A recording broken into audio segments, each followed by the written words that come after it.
हे धरण खूप जुने आहे, तरीसुद्धा या धरणाच्या पुलाची क्षमता खूप जास्त आहे. कित्येक वर्ष झाली.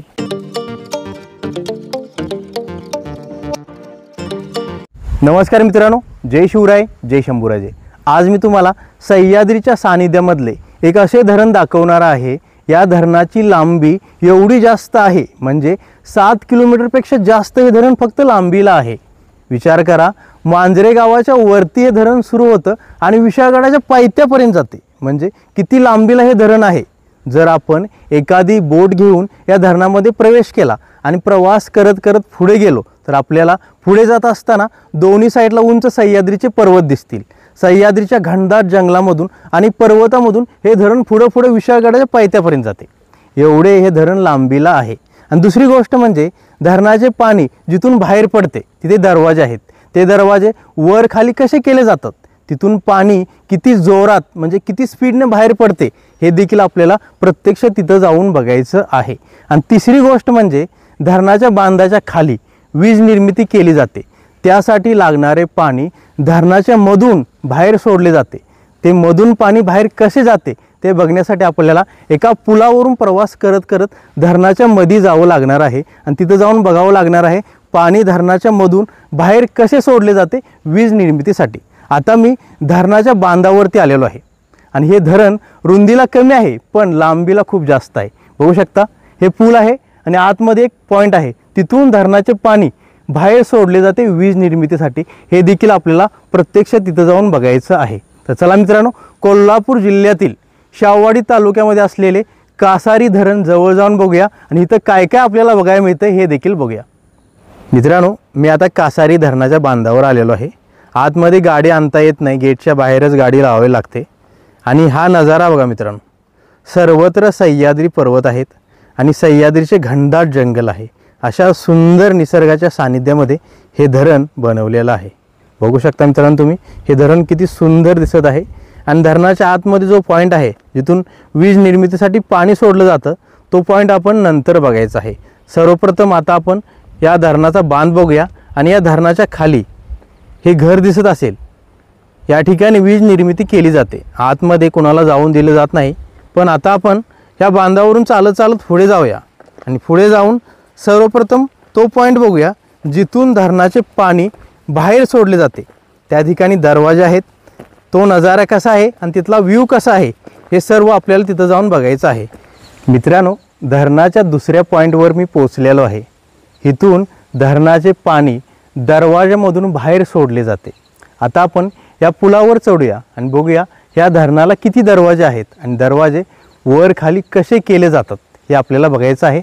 आणि दरवाजामधून जे पाणी बाहेर पडते ते कसे पडते हे देखील बघायचं आहे. आणि हा पॉईंट पण निसर्गाच्या सानिध्यामध्ये आहे. वरती सह्याद्री पर्वत, घनदाट जंगल आणि हे धरण असेच पुढे पुढे गेलेलं आहे. आता आपण या पुलावरून पुढे जाऊया आणि इथला नजारा बघूया आणि इथं आपल्याला काय काय बघायला मिळतं हे बघूया. आता मी या पुलावर चढत आहे. या ठिकाणी हे जे बनवलेलं पूल आहे हे धरणाचे पाणी अडवते दरवाजाच्या मार्फत. आणि दरवाजे या ठिकाणी 3 आहेत बघा. गेट नंबर 1 हा आहे पहिला दरवाजा.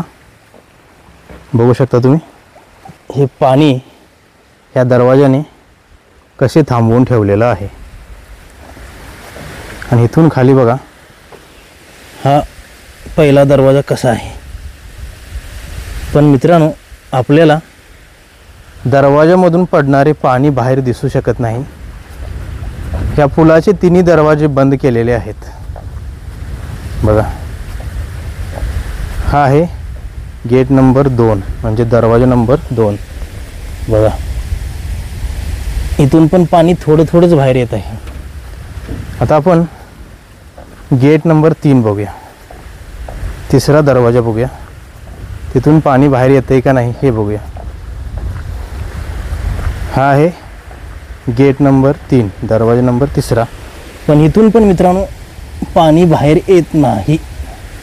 म्हणजे धरणाचे पाणी बाहेर कसे पडते हे काय आपण बघू शकणार नाही. पण या धरणाला 3 दरवाजे आहेत हे आता आपल्याला समजलेलं आहे. बघा मित्रांनो, ह्या तिन्ही दरवाजांनी या धरणाचे किती पाणी थांबवून ठेवलेलं आहे बघू शकता तुम्ही। हे धरण खोलीला पण खूप जास्त आहे आणि धरणाच्या मधोमध तुम्हाला एक घरासारखं दिसत असेल, धावतो तुम्हाला झूम करून। हे घरासारखं जी जागा आहे या ठिकाणी मासे पालन केले जाते। आता आपण या पुलाचा खालचा भाग कसा दिसतोय हे बघूया। बघा मित्रांनो, जर या दरवाजामधून खाली पाणी सोडलं असतं तर हा नजारा अतिशय बघण्यासारखा होता। बघा, ही आहे धरणाची लीक, इथून पाणी प्रेशरनं पुढे नदीला जाते। आता पाणी थांबवलेलं आहे।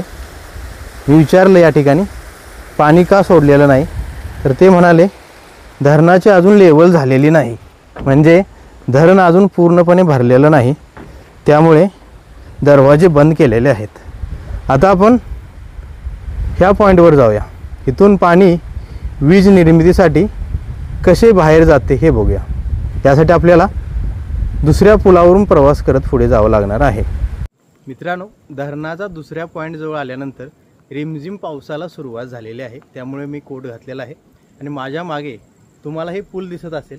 या पुलावरून आपण आतमध्ये जायचं आहे आणि आतमध्ये जाऊन बघायचं आहे तो पॉईंट जिथून पाणी वीज निर्मितीसाठी धरणाच्या आतमधून बाहेर कसे सोडले जाते हे प्रत्यक्ष तिथे जाऊन बघायचं आहे। आणि तिथे गेल्यानंतर धरणाचा व्ह्यू कसा दिसतोय हे देखील मी तुम्हाला दाखवणार आहे आणि तिथून त्या सह्याद्री पर्वतांचा नजारा देखील मी तुम्हाला दाखवणार आहे। तर चला मित्रांनो, या पुलावरून आतमध्ये जाऊया आणि धरणाचा दुसरा पॉईंट बघूया। मित्रांनो, हे धरण खूप जुने आहे, तरीसुद्धा या धरणाच्या पुलाची क्षमता खूप जास्त आहे। कित्येक वर्ष झाली, कित्येक पाऊस, कित्येक उन्हाळे या पुलाने सहन केलेले आहेत, तरीसुद्धा हे पूल आहे तसे मजबूत आहे। आणि या पुलावरून पुढे जात असताना खालचा पत्रा हालत आहे, त्यामुळे सावधगिरी बाळगून पुढे जावं लागते। बघा मित्रांनो, पावसाला सुरुवात झालेली आहे, तरीसुद्धा आपण या पुलावरून पुढे जाऊया आणि आतमध्ये असलेला तो पॉईंट बघूया आणि तिथून पाणी आतमध्ये कसे जाते हे आपल्याला बघता येते की नाही हे बघायचं आहे। त्या ठिकाणी पण एक दरवाजा आहे, तो दरवाजा जेव्हा क्रेनने वरती उचलला जातो तेव्हा पाणी वीज निर्मितीसाठी हाय प्रेशरने बाहेर जाते। बघा मित्रांनो, पाऊस पडत असल्यामुळे इथला नजारा तुम्हाला कसा वाटतोय बघा। बघितलं, सुंदर नजारा आहे आणि हाच पत्रा चालताना खाली लपकत आहे।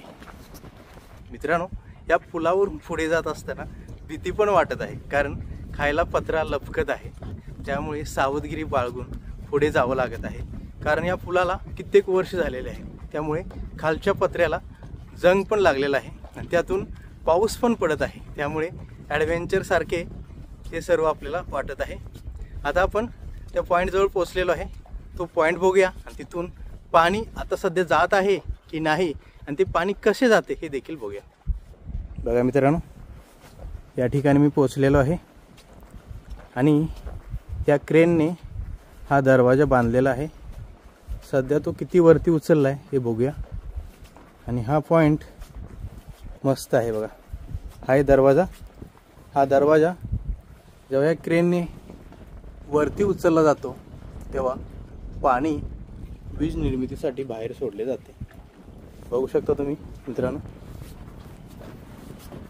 या ठिकाणी आपण पुढे जाऊन बघूया पुढे अजून काय आहे।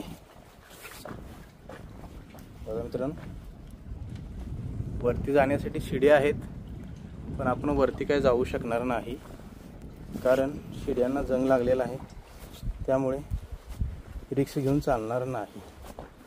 आता मी या पॉईंटच्या कोण्यावर आलेलो आहे आणि इथून तुम्हाला हे धरण दाखवतो। बघा, सह्याद्रीच्या सानिध्यामध्ये असलेले हे कासारी धरण कसे दिसत आहे। हा व्ह्यू बघा मित्रांनो, अतिशय सुंदर आहे।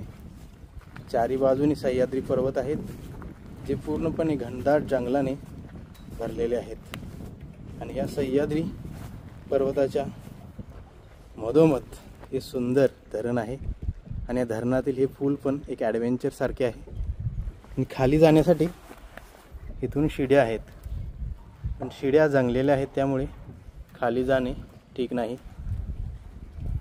मित्रांनो, रिमझिम पाऊस पडत आहे तरीसुद्धा मी धरणाच्या मधोमध आलेलो आहे आणि इथे एका कोण्यावर उभे राहून मी धरणाचा व्ह्यू तुम्हाला दाखवला. या कोण्यावर उभे राहिल्यानंतर धरण सह्याद्रीच्या सानिध्यामध्ये असल्यामुळे एवढे सुंदर दिसते आणि हा व्ह्यू अतिशय सुंदर वाटतो मित्रांनो. पण या पॉईंटवर येईपर्यंत मला खूप भीती वाटली, कारण या पॉईंटवर येण्यासाठी जे पूल बनवलेला आहे त्या पुलाला पूर्णपणे जंग लागलेला आहे. पुलाचे खांब आणि खायला पत्रा चालताना हलत होता, त्यामुळे चालत पुढे येत असताना ॲडव्हेंचर सारखा प्रवास वाटला. मी भीत पुढे आलो आणि ह्या पॉईंटवरून तुम्हाला हे धरण दाखवले, इथला नजारा दाखवला. हा नजारा अतिशय बघण्यासाठी सुंदर होता. तर मित्रांनो, आज मी तुम्हाला कोल्हापूर जिल्ह्यातील शाहूवाडी तालुक्यामध्ये असलेले कासारी धरण दाखवले. कासारी धरणाचा बांध आणि बांधाच्या खाली असलेले वीज निर्मिती केंद्र देखील दाखवले. धरणाचा पहिला पॉईंट जिथून पाणी दरवाजाच्या मार्फत कसे थांबवले जाते आणि बाहेर कसे सोडले जाते आणि त्या ठिकाणी किती दरवाजे आहेत हे देखील दाखवले. आणि धरणाचा दुसरा पॉईंट ज्या ठिकाणी मी उभा आहे इथून धरणाचा व्ह्यू कसा दिसतोय हे देखील तुम्हाला दाखवले. तर मित्रांनो, आज मी तुम्हाला सह्याद्रीच्या सानिध्यामध्ये असलेले धरण दाखवले. हे धरण तुम्हाला कसे वाटले मला कमेंट करून नक्की सांगा. आणि असेच नवनवीन मराठी व्हिडिओ बघण्यासाठी चॅनलला सबस्क्राईब करा, शेअर करा, लाईक करा आणि बेल आयकन दाबून नोटिफिकेशन ऑन करा. पुन्हा भेटूया अशाच नवीन सुंदर व्हिडिओसोबत. धन्यवाद. जय शिवराय, जय शंभूराजे. नमः पार्वतीपते हर हर महादेव.